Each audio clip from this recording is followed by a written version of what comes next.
episode ke-75. Perasaan seorang ibu.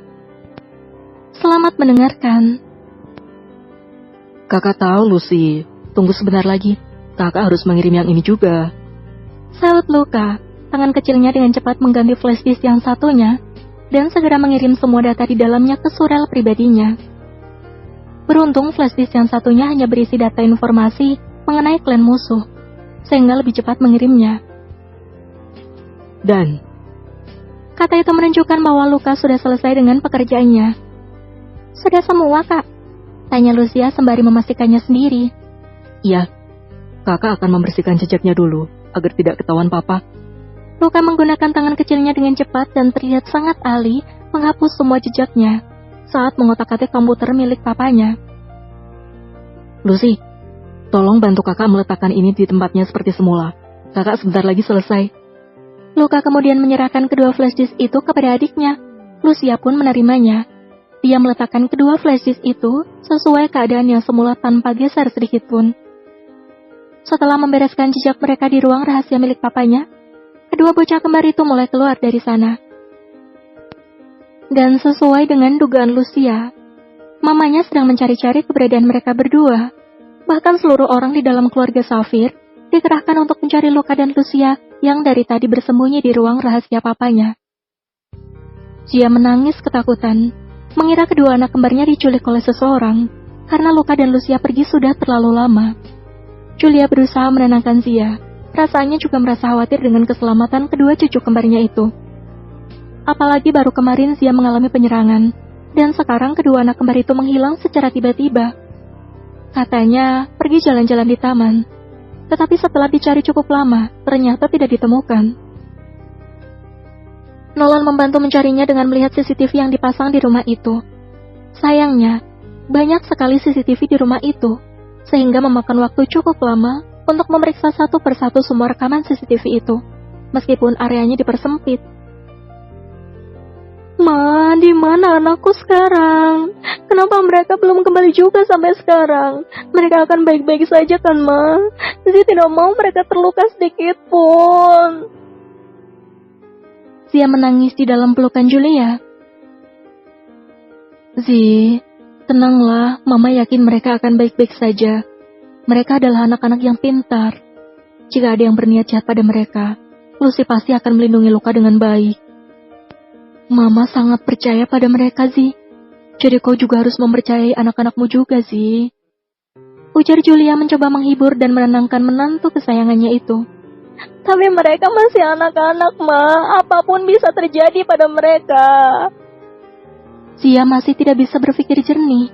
Kejadian kemarin yang menimpa dirinya membuat Zia trauma. Zia tidak mau kedua anak kembarnya juga mengalami hal yang sama dengan dirinya. Tidak, Ma.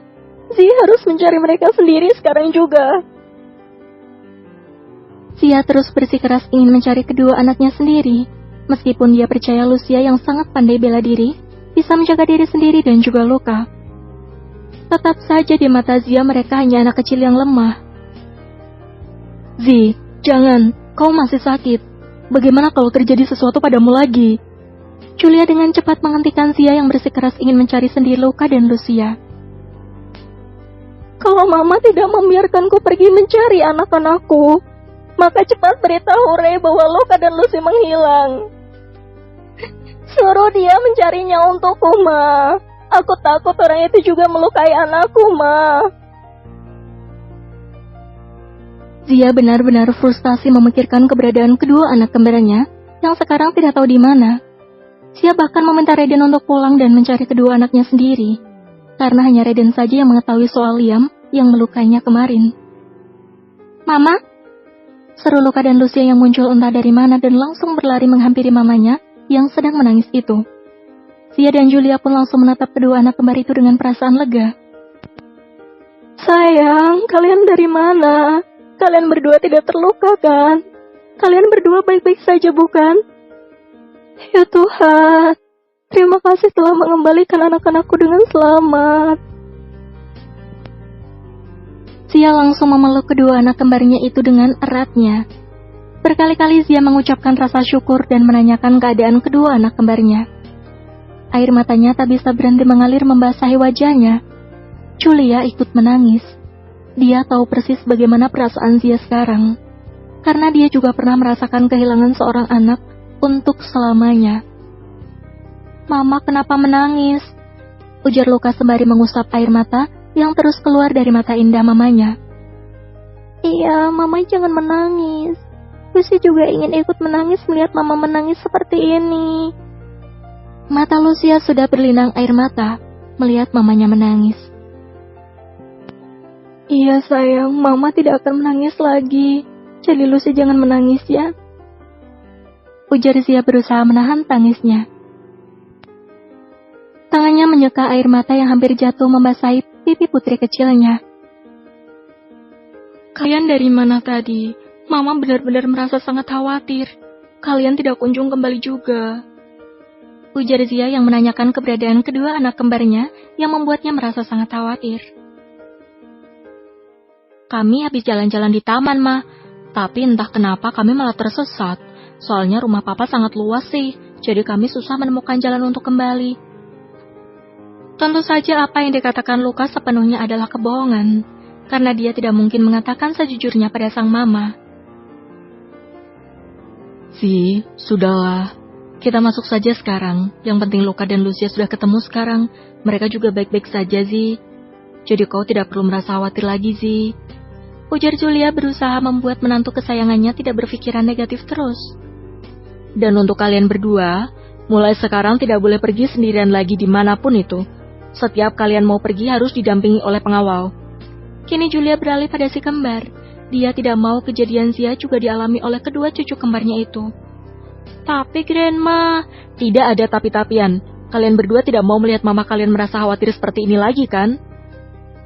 Julia segera menyangka perkataan si kembar. Keputusannya sudah bulat. Baik Zia maupun si kembar tidak boleh pergi tanpa didampingi oleh pengawal. "Mama, maafin Luka ya, karena sudah membuat Mama khawatir seperti ini." Akhirnya, sekarang Luka mengerti mengapa Mama bisa menangis seperti tadi. Lucia langsung memeluk mamanya dengan erat seraya berkata, "Maafkan Lucy juga ya, Ma. Lucy dan Kak Luka tidak bermaksud ingin membuat Mama khawatir seperti ini.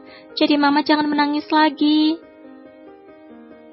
"Iya sayang, lagian kalian sudah ada di sini, jadi Mama tidak akan menangis lagi," ujar Zia kembali memeluk kedua anak kembarnya dengan penuh cinta dan kasih sayang. "Ya sudah, ayo kalian masuk ke dalam," ujar Julia yang menyuruh Zia dan si kembar untuk masuk ke dalam mansion. "Luka, Lucy, kalian berdua pergi mandi dulu. Nanti kita sarapan bersama. Sebentar lagi sarapannya sudah siap." Julia beralih pada si kembar yang pagi-pagi sudah berbuat onar itu. "Oke, Grandma. Oke, Mami. Kami akan pergi mandi sekarang," sahut Luka dan Lucia yang tersenyum dengan cerahnya. Mereka berdua pun berlari menuju ke kamarnya masing-masing, hingga membuat Zia dan Julia merasa gemas sendiri saat melihatnya. "Lihatlah, Zi, mereka baik-baik saja bukan? Jadi kamu tidak perlu khawatir lagi," ujar Zulia pada Zia yang masih terlihat cemas. "Iya, Ma. Maaf tadi Zi terlalu emosional," ucap Zia yang merasa bersalah karena telah membuat keributan di pagi hari. "Tidak apa, Mama sangat mengerti perasaanmu," sahut Julia seraya memeluk tubuh Zia dengan lembutnya. "Andai putri Mama masih hidup, mungkin dia sudah tumbuh secantik kamu, Zi. Wajahnya mirip Kano. Dan pastinya akan selalu bertengkar dengan Kano hanya karena masalah sepele." Entah kenapa Julia tiba-tiba teringat dengan masa lalunya. Perasaan yang dirasakan oleh Zia sekarang menumbuhkan kembali ingatan menyakitkan yang telah dia kubur semenjak lama. Keluarga Safir memang mengubur ingatan kejadian masa lalu menyakitkan itu, tapi bukan berarti mereka bisa melupakannya. Bersambung, terima kasih sudah mendengarkan.